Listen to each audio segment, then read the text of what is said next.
আসসালামু আলাইকুম। ঘরে তেমন কিছু না থাকলে শুধুমাত্র ডিম আর চাল থাকলেই ঝটপট বানিয়ে নিতে পারেন দারুণ মজার একটা আইটেম। এটাকে আপনারা ডিম ভাত বলতে পারেন কিংবা ডিম খিচুড়ি, ডিম পোলাও, যেটাই বলেন না কেন। খুবই সহজ রান্না, খাইতে দারুণ মজার। তো আসান থেকে শুরু করা যাক। আমি এখানে 8টা ডিম সিদ্ধ করে নিয়েছি, ছিলেও নিয়েছি। এই ডিমগুলোকে আমি একটা কোনো কিছুতে একটু খোঁচা খোঁচা করে একটু গর্ত মানে ফুটা করে দিব। এই ডিমগুলো আমার ভেজে নিতে হবে। ফুটা করে দিলে ডিমগুলা ভাজার সময় ফুটবে না আর কি, তেল ছিটবে না চতুর্দিকে। ডিম কিন্তু এমনি ফুটতে থাকবে, ফটফট করে ফুটতে থাকবে। আমি একটা বড় সসপ্যানে আধা কাপ তেল নিয়ে নিছি। এটার মধ্যে আমি রান্না করবো, আধা কাপ তেলের মধ্যে পুরো রান্নাটা করবো। এর মধ্যে ডিমগুলাকে দিয়ে একটু ভেজে নিব।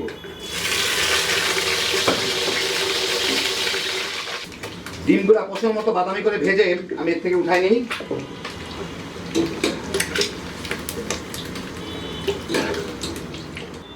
এখন এই একই তেলে আমি বড় সাইজের 2টা পেঁয়াজ পাতলা খালি করে রাখছি, ওগুলা দিব।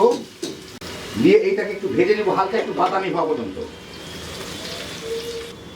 এই 4-5 মিনিট ভেজে পেঁয়াজটা যখন একটু বাদামি বাদামি হওয়া শুরু করছে, আমি আসলে চামচটা বদলাই নেই, একটু শক্ত চামচ নেই।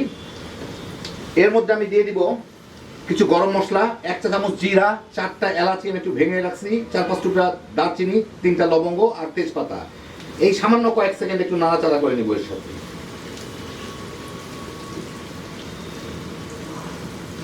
পেঁয়াজটা কিন্তু ধীরে ধীরে আরো বাদামি হতে থাকবে, অসুবিধা নাই।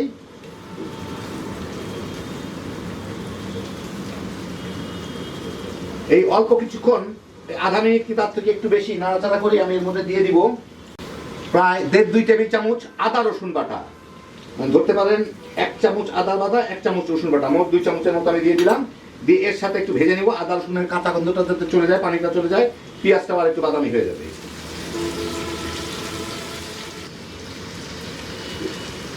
যতক্ষণ এটা ভাজতেছি এই ফাঁকে আমি 2টা ডিম নিয়ে নিচ্ছি। এখানে ডিমটা ভাঙতে গিয়ে ভেঙেই গেছে আর কি। যাই হোক, এর মধ্যে সামান্য একটু লবণ দিয়ে আমি ডিমটাকে একটু ফেটে রেখে দিব। খুব বেশি ফাটার দরকার নাই, মোটামুটি ফাটা হলে ফেটে থাকলেই বেড়ে যাবে। এটা প্রায় ভাজতে থাকি। প্রায় মিনিট খানেকের মধ্যে আদা রসুনের কাঁচা গন্ধটা চলে গেলে এখানে আমি বড় সাইজের একটা টমেটো কুচি কুচি করে কেটে রাখছি, ওটার মধ্যে দিয়ে দিব।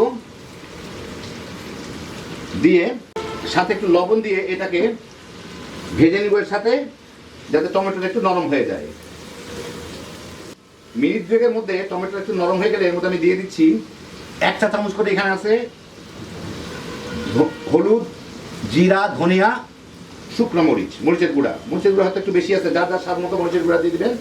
এর সাথে একটু নাড়াচাড়া করে নিব, কারণ টমেটোর পানি আছে ওর মধ্যেই, কিন্তু এটা মোটামুটি ভাবে একটু ভুনা হয়ে যাবে। 2-3 মিনিট আমি এমনি ভুনে নিয়ে যাবে। মিনিট 2 ভুনে টমেটোগুলো সম্পূর্ণ গলে গেলে এর মধ্যে এখন আমি দিয়ে দিব এই ফেটে রাখা ডিমটুকু।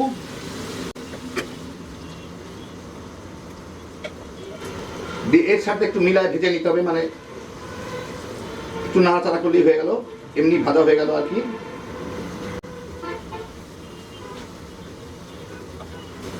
বাস, ডিমটা ভাজা হয়ে গেলে, মানে সিদ্ধ হয়ে গেলেই এর মধ্যে আমি দিয়ে দিব হচ্ছে সিদ্ধ করে ভেজে রাখা ডিমগুলা। এর মধ্যে তেল ঝোল আছে, চেঁচে চুচে দিয়ে দিই। 4 কাপ মিনিকেট চাল আমি ধুয়ে পানি ঝরা রাখছি, মানে আমাদের নর্মাল বাংলাদেশের খাবার চাল আর কি, সিদ্ধ চাল। আর এর সাথে 8 কাপ পানি। চালে এটা একটু ধুয়ে দিয়ে দিই, নিচে একটু চাল রয়ে গেছে, এগুলো চলে পড়ে যায়। স্বাদ মতো লবণ, মিলাই টেস্টটা দেখে নিই।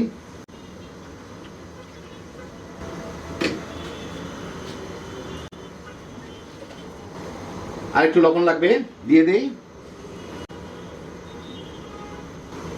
ভালো মতো মিশাই দিলাম। এখন এটাকে ঢেকে জাল দিব।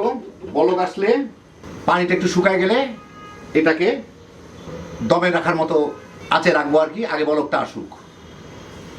5-6 মিনিটের মতো ভালো মতো ফুটে উঠছে। এটাকে মাঝে মাঝে একটু নেড়ে দিব, তলায় যাতে লেগে না যায়। আর এই হাই ফ্লেমে অপেক্ষা করব, সিদ্ধ চাল তো, যাতে পানিটা একটু কমে যায়, চাল আর পানি সমান সমান হয়ে যায়, তারপর আমি দমে দিব আর কি। পানি একদম কমে গেলে আর কি, যখন চালের উপর থেকে পানি চলে যাবে, আগে এটাকে সিদ্ধ করে নিই। এখন এটাকে পানিটা একটু কমায় নিই জাল দিয়ে। পানিটা প্রায় কমে গেছে। দেখেন প্রায় সমান সমানই আছে। এর মধ্যে কয়েকটা কাঁচামরিচ দিয়ে দিব, দিয়ে একটু মেখে দিই। এখন খুব দ্রুত পানি শুকানো শুরু করবে। এটাকে সমান করে দিয়ে, আর খুব একটা নাড়ানাড়ি করবো না। দেখেন পানিটা প্রায় সমান হয়ে গেছে। এখন এটাকে আমি ঢেকে দিয়ে চুলার জালটা একদম কমা, এটাকে আমি দমের মধ্যে দিয়ে দিব। এই দেখেন আমার চুলার আঁচটা একদম প্রায় নিভু নিভু জালে। এটাকে আমি 20 মিনিট জাল দিব, মানে দমে রাখবো আর কি। 20 মিনিট দমে রাখলাম, দেখি কি অবস্থা। এখন এগুলো উপরের চালগুলাকে আমি একটু, নিচেগুলো হয়ে গেছে তবু একটু আমি একটু উলট পালট করে দিব। বেশ ঝরঝরাই আছে, নিচেরটা উপরে উপরটা এনে দিব, যাতে উপরে কয়টা চাল যদি সিদ্ধ একটু কম হয়ে থাকে তাহলে যাতে সিদ্ধ হয়ে যায়।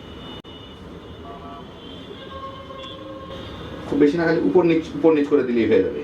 উপরে কয়টা চাল ঢাকা থাকলেই হয়ে যাবে, কারণ এগুলা ভালো মতোই সিদ্ধ হয়ে গেছে। ও মা, যাই হোক, এখন আমি চুলার জালটা বন্ধ করে এটাকে একটু ঢেকে রেখে দিব কিছুক্ষণ। তারপর আপনাদের আমি একটু বেড়ে দেখাই। একদম ঝরঝরা হয়ে গেছে, দেখেন সুন্দর ভালো মতো সিদ্ধ হয়ে গেছে। চুলাটা বন্ধ থাক 10 মিনিটের মতো, তারপর আমি বেড়ে দেখাচ্ছি। তো এই দেখেন হয়ে গেল আমার দারুণ মজার ডিম ভাত, কিংবা ডিমের খিচুড়ি, পোলাও, যা খুশি বলতে পারেন। যেটাই বলেন না কেন, খাইতে কিন্তু দারুণ মজা।